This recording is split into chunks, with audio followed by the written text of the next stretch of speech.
Grips here really quick. That's the first thing I want to cover, and then we're going to talk about head position. We're going to talk about digging and the butterfly. Okay. So let's look at the grip sequences we're working with first. When you hear me refer to an underhook belt grip, I'm talking about this. On the back side, looking for the underhook, I want a belt grip. You hear me talk about overhooks, we're talking about a pure overhook where we're going to the belt. All right.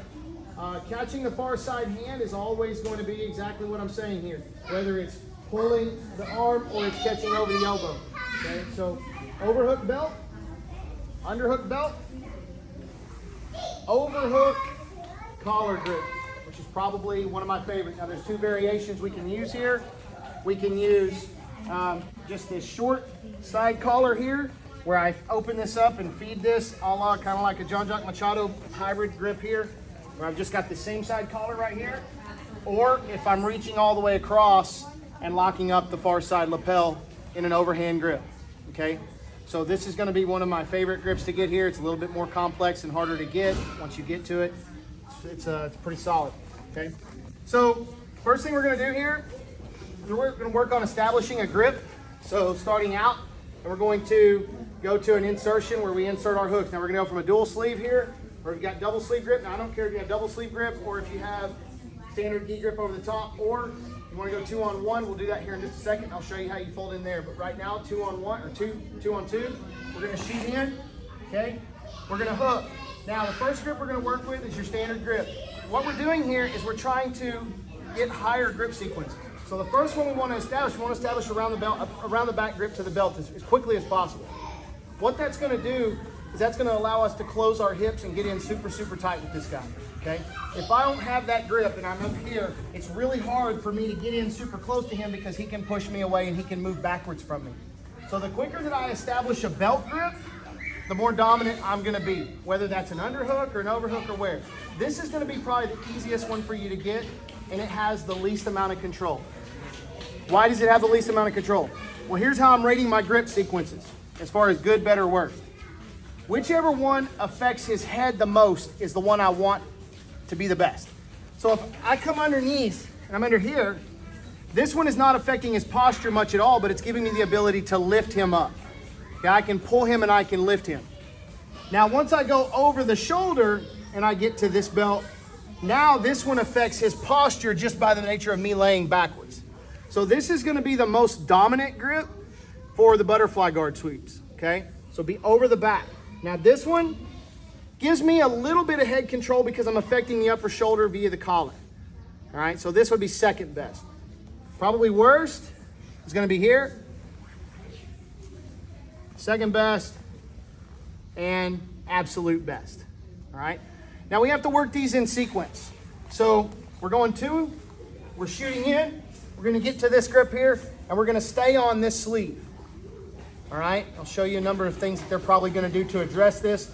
But for now, this is where we want to get. Then we're going to get to a load and we're going to tilt. So when I get to here, we're going to string a lot of this along. So you got to stay with me, okay? So I'm already here. Now I need to get to a load and a tilt. All right, so as I tilt my guard, notice I'm kind of laying back off to the side. All right, the load.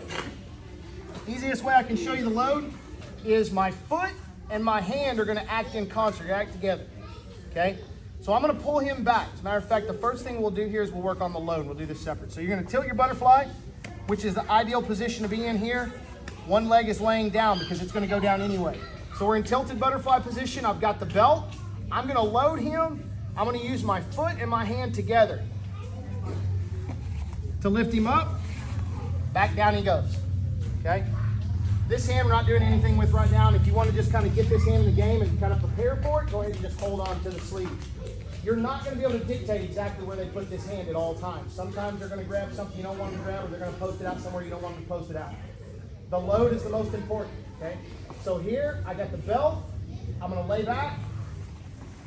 There's my load. I'm bringing my knee to my chest as close as possible. If you can bring your knee to your side of your chin, great. So here, we load. There's your load. Back down. Okay. Start in. I want 10 loads. You're going to go here. Boom. Get to the belt.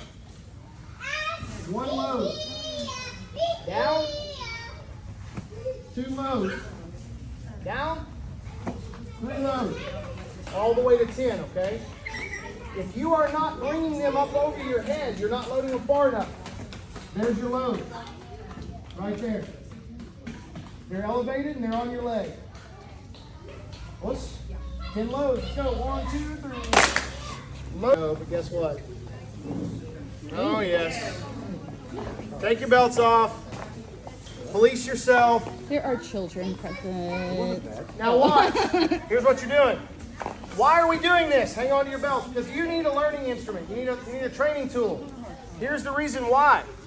Your leg cannot be allowed to fly in the butterfly sweep under any variation. There's countless variations of butterfly sweeps that we're going to hit. Countless. When you start repping butterfly guard, you'll figure this out. There's a million different ways you can hit these sweeps, okay? Both from grips, sequences, you can hit a backside sweep.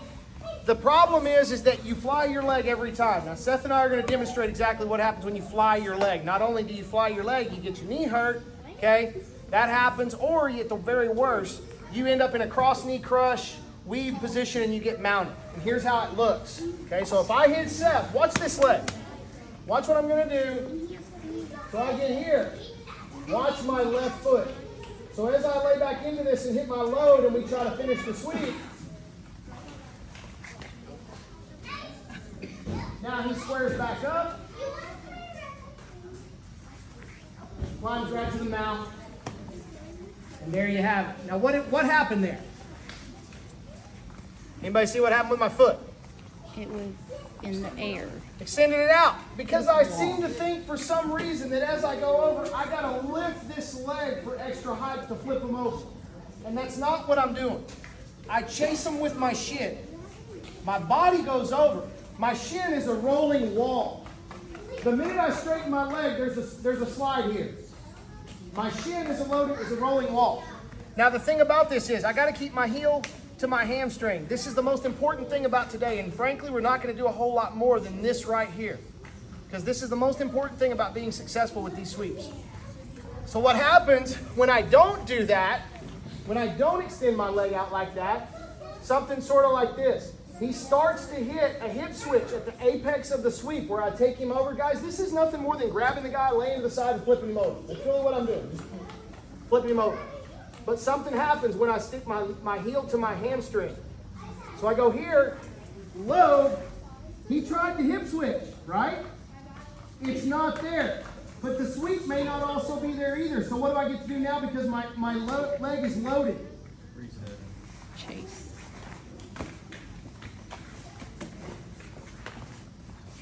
How many chances did I get at it? 2. Okay, he tried to hip switch, but the reason that it didn't work was because my heel was stuck to my hamstring. When my heel's stuck to my hamstring, he cannot cave that knee across. It's not weak, it's very strong. So, take your belts. Pull tight. Cinch it down. Tight as you can.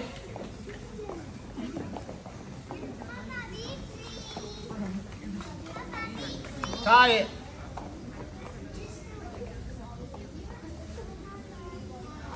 There's going to be some tassel left, but what you're going to notice is what can you not do with your leg? Get long. You cannot get long in the middle of the sweep. Okay? Some of you have flexibility issues. This ain't going to be the greatest. Emerson. Now, this stays on your leg throughout the entirety of the drill, and here's why. Because even when you're the dummy getting swept, you're still on your knees, right? You're still on your knees, so you don't need it. Whatever your elevation leg is, that's the one you use.